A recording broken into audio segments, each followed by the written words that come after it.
Hey, Christian. Thanks for coming in today, man. It's good to see you. Yeah, thanks. Thanks for getting me on such short notice. Yeah, it's my pleasure. Hey, can I get you a water or anything? Oh, yeah, sure. I know it's hot out there, so It's yeah, pretty let me damn see. hot. Got one in the fridge here, just waiting on you. So there you go, man. Thank you. Yeah. You live up. I think you live kind of in a similar area to where I do. You have to take the highway coming in, don't you? Yeah. Yeah. Was it still backed up? I know when I was coming in this morning, it was a mess. Every day. It's horrible. Yeah. Yeah. So it's bad out there. Yep. Well, I appreciate you dealing with it and coming on in. Yeah. Yep. So you sent me a secure message, and so I read it, and that's why I wanted to try to get you to come on in today. Tell me a little about what's going on with you. Oh, man. So, I recently just got let go from my job. I've been working there a couple years now, and this was kind of out of the blue. So this one struck pretty hard. I thought I was doing pretty good there. I was making good progress. I just got promoted a couple months back. So now feel like I've kind of hit rock bottom with this one. So was this the job that you let's see, you started a job I think about 6 months or so before we actually started meeting, Yeah. didn't you? Is this that job? Yeah, it's the same one. Wow. Yep. Okay. Yep. And I mean, I had high hopes for it. Yeah. And for whatever reason, they just told me I wasn't working out. And like I said, that one kind of blindsided me. Yeah. Well, I'm sorry to hear that. Yeah. I know that's tough. Mm-hmm. So tell me about how it's making you feel. So that job was pretty much my primary purpose in life right now, and I'm very much a person who feels like they need to have a purpose. And now I feel like that purpose is gone, and I just fell way down, and I'm like, I don't know what I'm doing now. Yeah. I know we talked about in some of our other sessions, and I know we talked about how much you put into that job and everything that went to you getting to that point. So I know that's got to be just hard to deal with. Yep. For sure. Yep. Yeah. So that's why I had to send you a message, because I was just feeling real low, and I'm not exactly sure how to get back up from this low. This one feels a lot lower than it's been before. Yeah. So when you say it's making you feel low, tell me a little more about that. To be very blunt, borderline suicidal. Yeah. Just like I said, I feel like my purpose has kind of gone out the window. Yeah. I've struggled with depression before. But this one is it's spiraled way out of control. Like for the past several days, I've done nothing but just drink, trying to ease the pain. Yeah. That ain't really done nothing but make it worse. And like I said, I don't know how to get out of this hole. Yeah.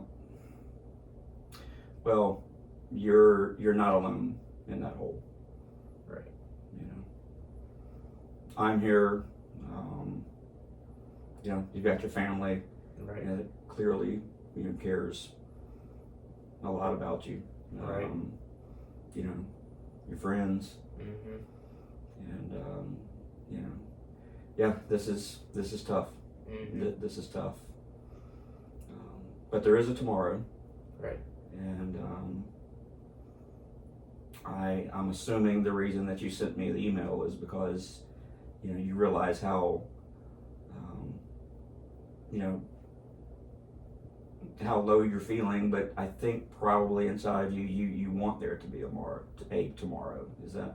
Yeah, that's definitely the case. I need some help figuring out how to get there. Yeah, I understand. Well, listen, again, you absolutely did the right thing by sending that secure message to me. That's what it's there for. That's what we're here for. And we are going to continue to talk about this. I think we're meeting together next week, I believe. Yes, Middle of the week or so. So our weekly appointment. But I tell you what I would like to do, if you don't mind, is this to help me better understand sort of where you are, so then I can better help you. I'd like to do a couple of things, if that's okay. Okay.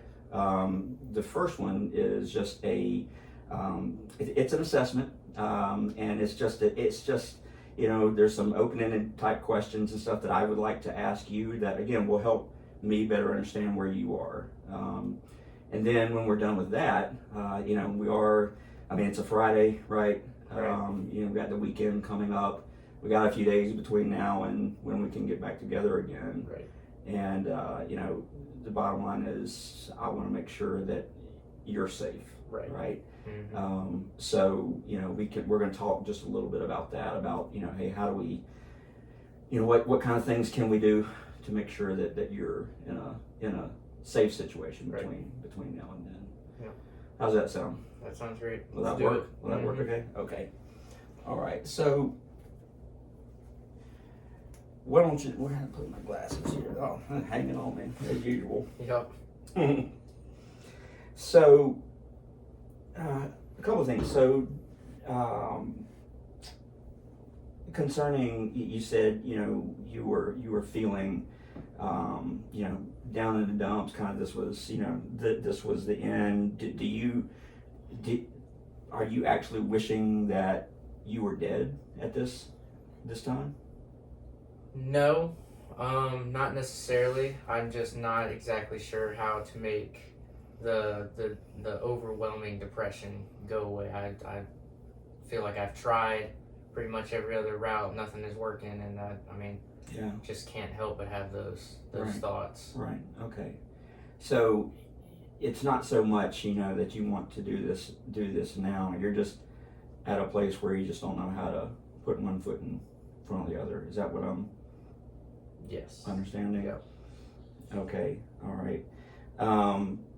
So would it be accurate to say then that you are not having any specific suicidal thoughts, or have you come up with,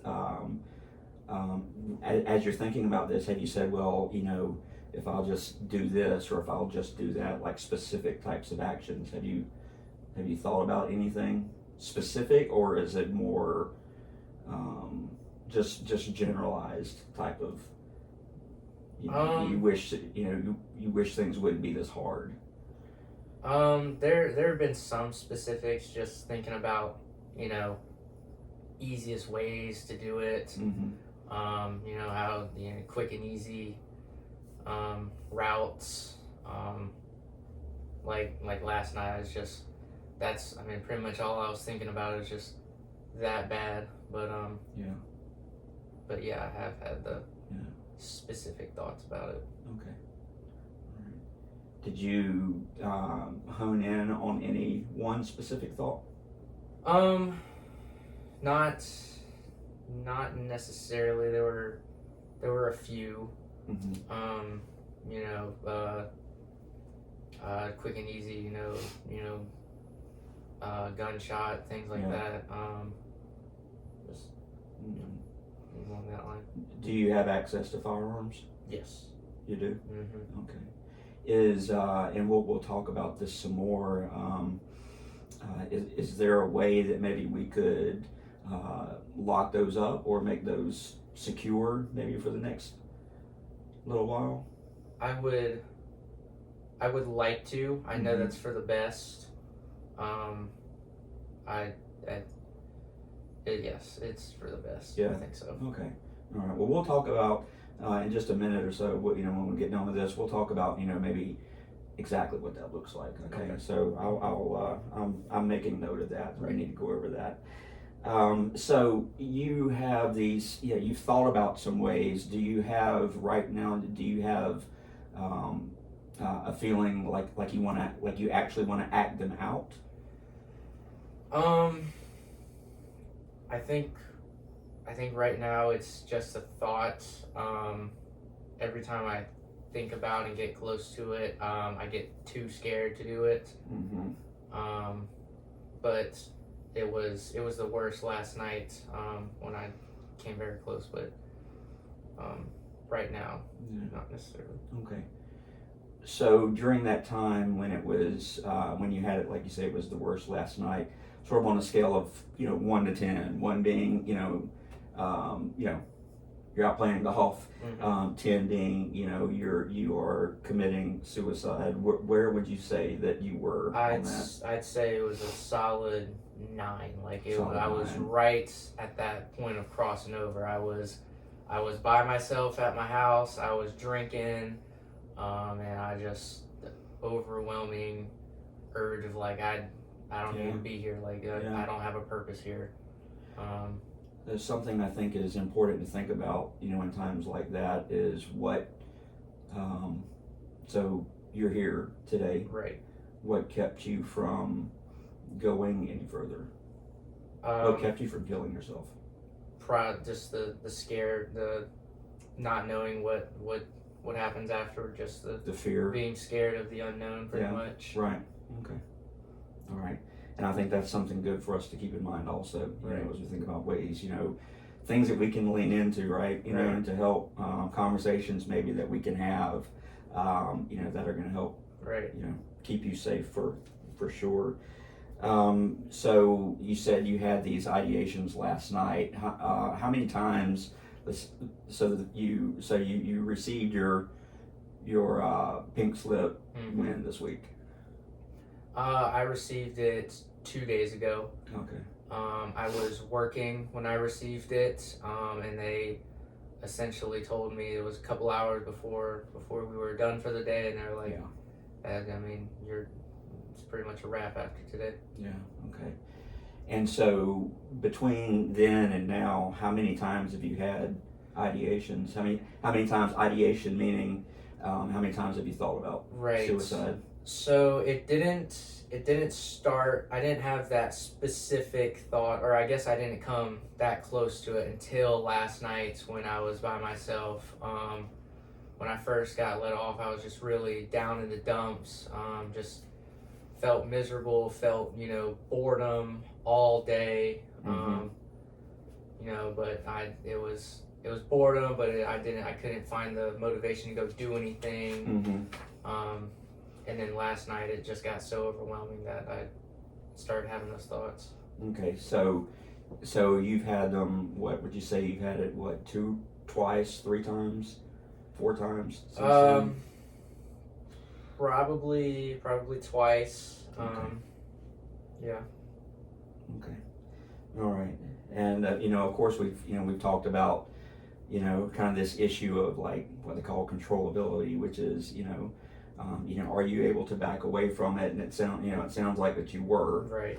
So that's a good thing for certain. Right. Have you ever in the past had suicidal ideation prior to this episode? I've had thoughts. I've never came as close to acting it out as I did last night. Mainly it's just been thoughts in the past about would it be different would this finally numb the pain, right. Would people miss me, would people would it be better, that kind of thought. Well, I know people would miss you. Yeah. We've talked about in the past how much your family cares for you and how much they're behind you. They've always been your biggest cheerleader, right? Right. So they certainly would. Did you? So you haven't had any attempts in the past? Then they've been all like that word I used earlier, ideations in the past. So last night is when I came very close. I was physically holding the gun in my Oh, okay. hands. Okay. But like I said, I couldn't. As much as I wanted to, I just couldn't pull the trigger. Yeah. Okay. So that was that interrupted by somebody, or was it that issue that that sense of fear inside of you? It was definitely the sense of fear. Yeah. Okay. Just that sense of the fear of the unknown is pretty much the only thing that stopped that. Yeah. So you had gone through the steps then, as far as preparing to kill yourself. There was nothing that was working to numb that pain that was right. so immense inside. Right. Okay. Well, listen, Christian, I really appreciate you, sharing that, all that information. I know that's hard. I know it takes a lot, to be, transparent like that. But that all that helps me to understand really where you are. Right. And kind of the so what of that is, then that helps us move forward. Right. Not just in the next, not only for the next couple of days, but the next time we meet and everything, right? So let's switch gears, like I talked about a few minutes ago. So we've got the weekend coming up. Let's keep you safe. Right. Okay. Right. What are some things that you think would be beneficial? What kinds of things can we do to keep you safe? Being alone is a big struggle of mine. I think that's when I really get down in the dumps. Okay. I think the best kind of things is, just keeping myself busy, almost keeping my mind off of it. I know it's kind of avoiding the situation, but that's about the only thing that I've found in the past that has been helpful. So keeping you busy, doing what? Really just anything. I mean, I enjoy going out with friends. It can even be things as simple as fixing stuff up around the house. I mean, just really anything to keep me occupied that I can find. You still working on those jet skis? Oh yeah, yep. Yeah. I try to. Yep. When it's not too hot out, of course. Yeah. Well, I know you said you and your dad and your older brother were working on those things, right? Yep. Or you're not your older brother. Yeah, your younger middle brother. Yeah. Yeah. We enjoy doing those. I enjoy doing that with them. That's kind of our hobby, our thing. Well, it's nice and hot out this weekend or this week. Is that something y'all could do? Yeah. Okay. I need to check with them, see what they're doing this weekend, but yeah, I could probably make that happen. Okay. How about friends and such? You hanging out with them? The only problem there is my friends like to drink, and I think that the drinking, as difficult it is to stop, I think it definitely is not helpful because it kind of just spirals downhill.